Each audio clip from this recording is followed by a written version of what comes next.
आपके बीच भारत सरकार के मंत्री, भारत सरकार के शहरी आवास, पेट्रोलियम और एवं प्राकृतिक गैस मंत्री आदरणीय हरदीप सिंह पुरी जी उपस्थित हैं। आदरणीय पुरी जी से आग्रह है कि आप सबको संबोधित करें।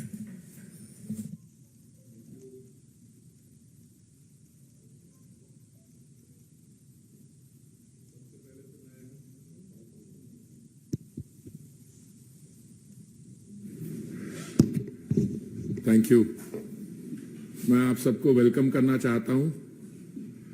आज हमारा फोकस इस इंटरैक्शन का माननीय प्रधानमंत्री जी के 9 साल के जो कार्यक्रम हैं, हमारी योजनाएं हैं और जो काम हुआ है 2014 से बाद का अभी तक, और जो ट्रैजेक्टरी है अभी हम आगे आने वाले समय में जो भी हमारी मैक्रो पिक्चर है और जो अभी तक जो अचीवमेंट्स हैं उसके बारे मैं चाहूंगा हम कुछ चर्चा करें। 2 पॉसिबल मॉडल्स हैं, या तो आप सवाल पूछिए और मैं एक एक करके जवाब दूं। द अदर पॉसिबिलिटी इज कि मैं थोड़े से आपको ओवरऑल ट्रेंड बता देता हूं और उसके बाद मेरे पास कोई समय की कमी नहीं है, फिर हम बैठ के मैं आपकी जगह वहां बैठा होता और मेरी जगह कोई और बैठा होता तो मुझे पूरा यकीन है कि 9 साल के कार्यक्रम के अलावा कुछ और दिलचस्प जो राजनीतिक टिप्पणियां लोग देते हैं उस पे भी आप शायद कुछ इंटरैक्शन करना चाहेंगे। मैं आपको बहुत ब्रीफ में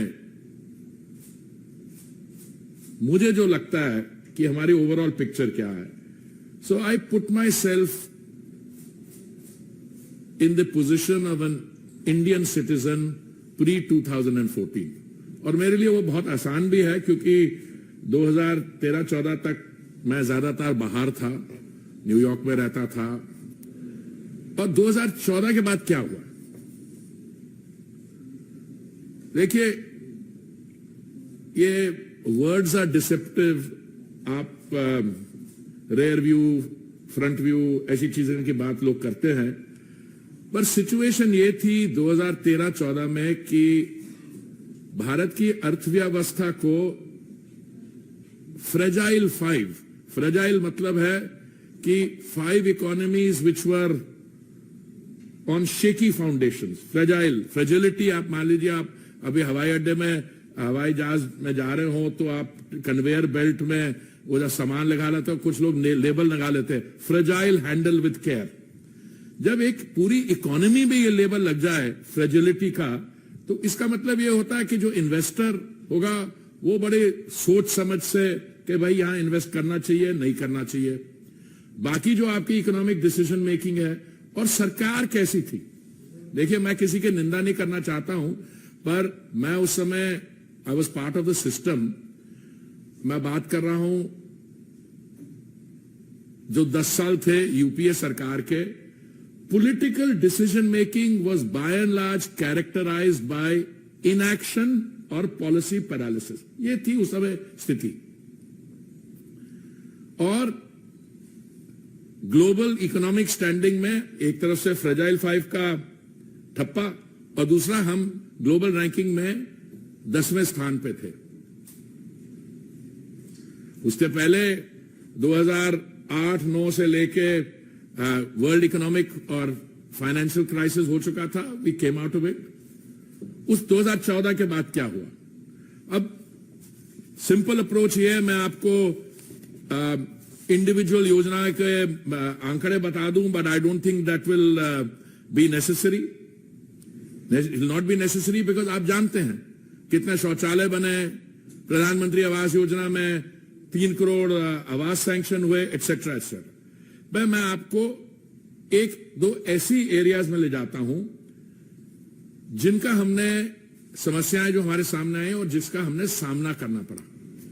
और पहली बात है, मैं ले जाता हूं आपको, जब सरकार के, मोदी जी की सरकार के 5 साल हुए थे और we were faced with a pandemic, मैं अपने पिछले करियर के दौरान मुझे सौभाग्य मिला जिनीवा में भी और न्यूयॉर्क में भी to be India's ambassador to the UN. कई वायरसेस आई, कई पैंडेमिक्स थी, सार्स, H1N1, एबोला। सार्स का जो फर्टिलिटी रेट था 17% था, कोविड का सिर्फ 1% था, but the devastation it caused was of the kind of Spanish flu 1918. So this is the problem we faced. What was the situation of the health sector before that? What happened to the health sector? जो पिछली सरकार थी उन्होंने जो हमारी vaccine manufacturing capacity थी public sector में, उन्होंने 2004 और 14 में उसको खत्म कर दिया. So we had to start from scratch. I'm very fond of repeating some things which you heard from me earlier. That's probably a sign of growing old. But जब मैं सिविल एविएशन मंत्री था, मंत्रालय में साथ जुड़ा हुआ था, तो जब कोविड आया तो हमको 1500 टन मेडिकल इक्विपमेंट सप्लाईज बाहर से लानी पड़ी. 942 टन मेडिकल इक्विपमेंट हमें मेडिकल सप्लाईज भारत के अंदर डिस्ट्रीब्यूट करनी पड़ी. But the facts speak for themselves. Vaccine manufacturing in the public sector completed. Virtually no indigenous capacity shuru karke today we have distributed more than 222 crores vaccine manufactured and distributed free. This is a fact. हमारी जो आयुष्मान भारत योजना है उसमें the total number of beneficiaries is close to 24 crores and rising. Of course, it's a different matter कि Delhi has not implemented the scheme. हमारे जो जन औषधि केंद्र हैं, आप जाइए वहां पे, जो normally used दवाइयां हैं, like for diabetes, for other things, readily available at a fraction of the cost. देखिए जब बदलाव आता है तो what is important? You need good policies, नीति. आपकी नियत भी अच्छी होनी चाहिए. मैं नियत की बात क्यों करता हूं? क्योंकि अभी जो लोग इतना हल्ला मचाते हैं, देखिए जब हमें महामारी का सामना करना पड़ा, जब महामारी के बीच में थे, तो युवा नेता कहते थे मोदी जी हमारे बच्चों की वैक्सीन कहां है? अरे उस समय में कहता था राजस्थान में आपने कूड़े में फेंक दी और पंजाब में जो आपकी सरकार है वो मुनाफाखोरी कर रही है. मैं क्यों याद आ रहा हूं? नीति, नियत. आपकी अगर नियत ठीक होगी तभी होगा. और तीसरा मैं समझता हूं नेता. And I think this is a classic case कि जो हमारे नेता हैं, आदरणीय प्रधानमंत्री जी नरेंद्र मोदी जी, उन्होंने इस सारी जो ट्रांसफॉर्मेशन है उसके साथ सिर्फ आइडेंटिफाई नहीं किया, he has lead from up front. और खास करके मैं ये जो हेल्थ केयर में जो हमें इमरजेंसी फेस करनी पड़ी, खुद मीटिंग लेते थे रोज, अपने सारे इकोसिस्टम को बिल्ड किया, इकोसिस्टम से स्टेट लेवल डाउन टू उनकी मॉनिटरिंग कराई. आज भाई साहब स्थिति ये है कि आपकी जो वैक्सीन मैत्री, या आपने सिर्फ देश भर में 222 करोड़ से अधिक वैक्सीन बना के मुफ्त डिस्ट्रीब्यूट नहीं की, पर आपने कई देशों में, there are total of 193 countries in the world, मैं एक दिन देख रहा था, कभी 100 देशों को तो आपने डायरेक्टली मेडिसिन दी है, वैक्सीन भेजी है. कुछ औरों को थ्रू अरेंजमेंट्स, कमर्शियल अरेंजमेंट उनको मिली है. तो आप देखते हैं इसका कितना ये इंपैक्टफुल है एक क्राइसिस में लोगों की मदद करना. दूसरा, since I am on crisis, मैं आपको एक दो चीजें बताना चाहता हूं. देखिए हमारी अर्थव्यवस्था आज 10वें स्थान से लेके 5वें स्थान तक पहुंच गई है. और मैं again I keep repeating this, our size of the economy is 3.8 trillion, but जो दो आगे हमारे से इकोनॉमीज हैं, जर्मनी और जापान, उनकी 4.1 और 4.3 ट्रिलियन साइज है. अभी पिछले हमने फिगर्स लिए, कुछ हमारे यहां बड़े एमिनेंट इकोनॉमिस्ट जो पॉलिटिकल हो गए हैं, उन्होंने हमारे नेताओं के साथ बैठ के कहा, I don't think the economic growth will be more than 5 or 5.5%. अरे भाई, is this something you are wishing, और is it the soundness of your economic analysis? जो भी है, जब 7.2% पिछला फिस्कल ईयर का आया, I would have expected some of these prophets of doom या doomsday scenario experts with foreign affiliations to at least say, भाई गलती हो गई, बहुत अच्छा रहा, ये भी नहीं हुआ. अब अगले जो फिगर्स आ रहे हैं, मेरे फिगर्स नहीं है, these are the figures of international agencies. उन्होंने कहा next year, that is in 23-24, the rate of growth is expected to be somewhere in the vicinity of 6.5 to 7%.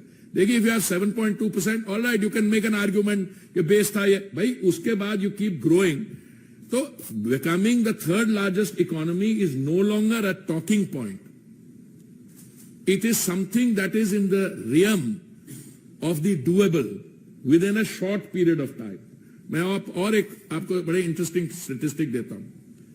अभी recently one of the international agencies came out with the achievement of the Indian decade. Indian decade का मतलब 2013 से 2023. But उससे पहले एक assessment थी कि जो हमारी स्थिति 2040 में क्या होगी. 2040 में ये बाहर की उनकी असेसमेंट है कि हमारी 27-28 ट्रिलियन डॉलर की इकोनॉमी होगी 2040 तक, which means you will be the third largest, possibly the second largest. But you're going in that direction. Third largest, close to being the second largest within this thing, depending on how the other economies fare. 2014 से पहले क्या स्थिति थी, और उससे पहले क्या स्थिति थी? Why take 2014? आप कनेक्टिविटी के देखिए, 2014 तक total number of airports built in the country was, I think, 74. After 2014 to today, the number of airports built additionally is another 74. And I was very happy to see my colleague Sindhya ji say कि अगले 5 साल में number of airports will be over 200. In fact, he mentioned 220 or so. And I'm quite sure this will happen. If you add the helipads, heliports, और जो आप tier 2, tier 3 cities में, जब मैं उत्तर प्रदेश जाता हूं, I am very happy to hear, वो हमारे माननीय मुख्यमंत्री हैं वहां पे, वो तो कहते हैं मैं हर एक कमिश्नरेट में एक एयरपोर्ट होगा. अभी आप ट्रैवल करिए भाई, things are, India is on the move. आप मेट्रो की बात करें, देखिए मैं तो दिल्ली में, I was born and brought up in this city, I should travel by school bus या डीटीसी एटसेट्रा. आज क्या सिचुएशन है? आज आपकी जो मेट्रो लाइन है, Delhi metro I am talking about, DMRC, when in a good day it carries 65 lakh, 65 lakh commuters, and it's a world class system, touch wood, both in terms of technology and in terms of, and what's happening around Delhi. Only the other day the cabinet approved in Gurugram, from the city center through Old Gurgaon, New Gurgaon, entire loop line, 28 kilometers of additional elevated metro line, 17 elevated stations at a cost of 5,400 crores. Yeah, who is looking forward and doing these developments? And then to say कि rear view होता है, मैं तो इनका पता नहीं कि eyesight check करानी चाहिए इनको, इनका कहीं चश्मा उल्टा तो नहीं लगा हुआ. अब मैं आता हूं, हमारी जो माननीय प्रधानमंत्री जी ने कहा कि वो चाहते हैं, उनका संकल्प है कि 2047 अमृतकाल तक, जब हमारे 100 वर्ष हो जाएंगे as an independent country, we should be a developed economy, विकसित देश. और प्रधानमंत्री जी, अनलाइक अदर पॉलिटिकल लीडर्स, खास करके जो विरोधी दलों में हैं, वो अपने जो शब्द हैं जब आप देखते हैं when he speaking, that is what I से, नेता, नीति और नियत, बड़े नाप तोल के वर्ड्स यूज करते हैं. जब उन्होंने कहा 2047 तक, उसकी क्रेडिबिलिटी मैं बताता हूं, 100% 2047 तक वो होगा। मैं नॉर्मली एक अंग्रेजी का गाना है, with a little bit of help from my friends, नहीं, we are not even looking for their help. हम इनकी जो डीरेलिंग टैक्टिक्स हैं, डीरेलिंग टैक्टिक्स में किसी लेवल में, सोशल एरिया में ले लो, भाई साहब बाहर जाते हैं तो सडनली उनको हमारी माइनॉरिटीज की स्थिति याद आ जाती है। तो फिर मैंने किसी ऐसे ही इंटरेक्शन में कहा, मैंने कहा भाई साहब 13 साल के थे जब नेली में, असम में मैसेकर हुआ और 2000 हमारे भाई बंधु एक माइनॉरिटी कम्युनिटी में उनकी हत्या होगी। भाई साहब 14 साल के थे और 1984 में 3000 हमारे सिख भाइयों के साथ उनकी हत्या हो गई। तो एक क्रेडिबिलिटी की जो बात है, मैं बताता हूं, बहुत जरूरी इसलिए है कि आप स्टेटमेंट दे देते हो और फिर जैसे रफाल पे दे दिया, कुछ इधर उधर दे दिया, फिर झूठ पकड़ा जाता है, फिर आप माफी मांगने पहुंच जाते हो। Politics, my submission to all of you, आप सिर्फ जर्नलिज्म में नहीं हो, पर journalism is so much a part of our democratic discourse. It's an issue largely of credibility, कि अगर मैं आपके सामने बैठूंगा तो ये आज ये सोशल मीडिया, ये जो छोटी छोटी आपके हाथ में सब में है, मैंने कोई स्टेटमेंट की हो 10 साल पहले, आप निकाल के दिखा देंगे हमें। देखिए हमारी इकोनॉमी जो है, it is part of the global economy. अभी मैं आज सुबह एक वॉल स्ट्रीट जर्नल में, जो एक दिन लेट मुझे मिलती है, मैं पढ़ रहा था, is the west in recession और नॉट रिसेशन, और लास्ट पेज में बड़ा इंटरेस्टिंग एनालिसिस था। वो क्या है, the issues which point in the direction of a recession are these, कि the value of the 3-month bond is lower और higher than this, these are usual indices. और अभी जो ये सेक्टर है, but is doing quite well. Employment में 339,000 new jobs are creating, that is doing well. So there are some science that it is doing well, some science it's worrying कि ये हम लोग रिसेशन पहचान नहीं रहे, बिकॉज एक बीच में recession is defined as quarter on quarter decline. तो अब there are two views, but मैं आपको ये कहूंगा जो बाहर होगा, अगर बाहर की हमारी इकोनॉमीज जो हैं जिनके साथ हम डील करते हैं, if they are in economic this thing, all countries will be affected. But today no one in India or outside is speaking about that kind of problem in India. यहां पे आपकी डिबेट यही है, 6.5% होगी growth, आपकी 6% होगी या 7% होगी। मैं मेट्रो के बारे में बात कर रहा था, ये वाजपेयी जी के समय की अर्बन ट्रांसपोर्ट सिस्टम है, शुरू किया हुआ, और मोदी जी जब आए, उन्होंने 200 या 220 किलोमीटर से लेके इसको आज शायद 880-890 किलोमीटर ऑपरेशनल मेट्रो कर दिया है, और 1040 किलोमीटर जो अंडर कंस्ट्रक्शन है। जब ये अंडर कंस्ट्रक्शन मेट्रो, जिसके लिए हमारे पास टाइमलाइंस है कि ये 3 महीने में खत्म होगा, अगला 6 महीने में होगा, जब ये हो जाएगा, you will not be the 3rd or 4th largest metro system in the world, you will be the 2nd largest metro system in the world. भाई 2nd largest metro system का मतलब यह है कि चीन, उनके बहुत पहले मेट्रो, और वो 8000 किलोमीटर, हमारा होगा कोई 1600-1700, 1800 किलोमीटर, और उसके बाद यूनाइटेड स्टेट जो आज 1500 किलोमीटर पे है, और वो नई मेट्रो कंस्ट्रक्शन नहीं कर रहे हैं। आप मेट्रो से चल के you go to, let me come to my other sector, petroleum and natural gas, energy.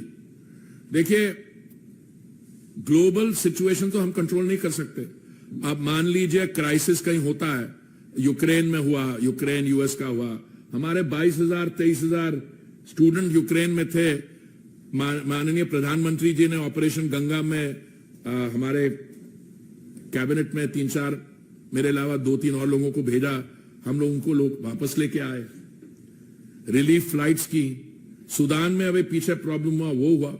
So what happens outside affects us, because we are a large country, we have large number of people outside, but the maturity and commitment and speed with which the Honorable Prime Minister ensured that they came back, I think that needs to be noted. But petroleum or natural gas, crude oil prices पे आ जाता हूं मैं। मुझे कभी कभी कहा जाता है प्राइसेस इतनी क्यों है। अक्सर ये सवाल उन स्टेट से आता है जिन्होंने अपना वैट कम नहीं किया। देखिए, हमारी एक दिन में क्रूड ऑयल कच्चे तेल की कंजम्पशन है कोई 5 मिलियन बैरल्स पर डे, और क्योंकि हमारी अर्थव्यवस्था तेजी से बढ़ रही है, ये 5 million barrels per day 6 million, 7 million barrels, 8 million ऊपर जाएगा। हम डोमेस्टिक एक्सप्लोरेशन एंड प्रोडक्शन को तो आगे कर ही रहे हैं, पर क्योंकि इकोनॉमी बढ़ रही है, इंपोर्ट्स पे गैस हमारी 50% इंपोर्टेड है, 50% डोमेस्टिक प्रोडक्शन है। पिछले 1 साल से माननीय प्रधानमंत्री जी की पर्सनल सुपरविजन और कमिटमेंट, यार दाम एक बार नहीं बढ़ा। अप्रैल 2022 से कोई प्राइस इंक्रीज नहीं हुई। क्यों? क्योंकि प्रधानमंत्री जी ने यह निर्णय लिया ऑन 2 ओकेजन्स, नवंबर 2021 और मई 2022, कि हम सेंट्रल गवर्नमेंट जो एक्साइज चार्ज करती थी उसको कम किया। उससे पेट्रोल का और डीजल का दाम 6 रुपए और 13 रुपए, as far as I remember, कम हुआ। पर हमारी जो बीजेपी की स्टेट गवर्नमेंट्स थी उन्होंने भी अपना वैट कम किया। पर जो नॉन बीजेपी स्टेट गवर्नमेंट, कभी भी ये सवाल जब प्राइस का आता है पेट्रोल डीजल का, देख लीजिए कौन पूछने वाला, या वो वेस्ट बंगाल से होगा या किसी और नॉन बीजेपी की स्टेट का होगा, क्योंकि उन स्टेट्स में पेट्रोल और डीजल का दाम 10 रुपए बीजेपी स्टेट से महंगा है। आगे जाने में हमारा व्हाट इज आवर इंटेंशन? देखिए, प्रॉब्लम्स तो आएंगी दुनिया भर में, और प्रॉब्लम्स रिफ्लेक्ट भी होती हैं। हमारे एक वेस्टर्न नेबर है, वहां पे वो बिजली शाम को बंद कर देते हैं because they literally don't have the energy. हमारी साउथ ऑफ इंडिया में there is a country, again मैं दोनों का नाम नहीं ले रहा, we have given them assistance $4 billion की to help them in the energy crisis. हमारे यहां थ्रू आउट द क्राइसिस, कोई भी जब बहुत वर्षा हुई नॉर्थ ईस्ट में, हमारे ओएमसीज ने जाके अपने कंधों में सिलेंडर उठा के लोगों के घर दे के आए। कोई अवेलेबिलिटी में कमी नहीं आई, अफोर्डेबिलिटी पे हमने काबू रखा, और सस्टेनेबिलिटी जो ग्रीन एनर्जी ट्रांजिशन है वो भी हुई। ये जो हमारी इंडिया इकोनॉमिक ग्रोथ स्टोरी है प्रधानमंत्री जी के 9 इयर्स की स्कीम पर, मैं एक और बताता हूं, बड़ी इट्स अ रिवीलिंग स्टेटिस्टिक। देखिए, आप चाहे कच्चा तेल इंपोर्ट करें या डोमेस्टिक प्रोडक्शन करें, आपको रिफाइनिंग कैपेसिटी तो चाहिए। आज के दिन में India has 253 million metric tons per annum of refining capacity, और मैं तो कहता था हम बढ़ के ले जा रहे हैं। ऑलरेडी हमारे पास प्लान्स हैं इसको 312-15 तक ले जाने के, तो ऑलरेडी काम हो रहा है। पर मैं सोचता था इसको 400 मिलियन मेट्रिक टन्स पे ले जाएंगे। प्रधानमंत्री जी ने एक कार्यक्रम के दौरान कह दिया 450 मिलियन मेट्रिक टन्स पे हो गए। अब देखिए, you will be the world second largest metro system in the world. You will be on the top, probably the second largest refining capacity after you have 450 million metric tons per annum.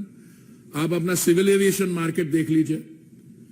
अभी हमने recently एक पटना से एक flight, Pune से एक flight receive की जिसमें 1% sustainable aviation fuel डला था।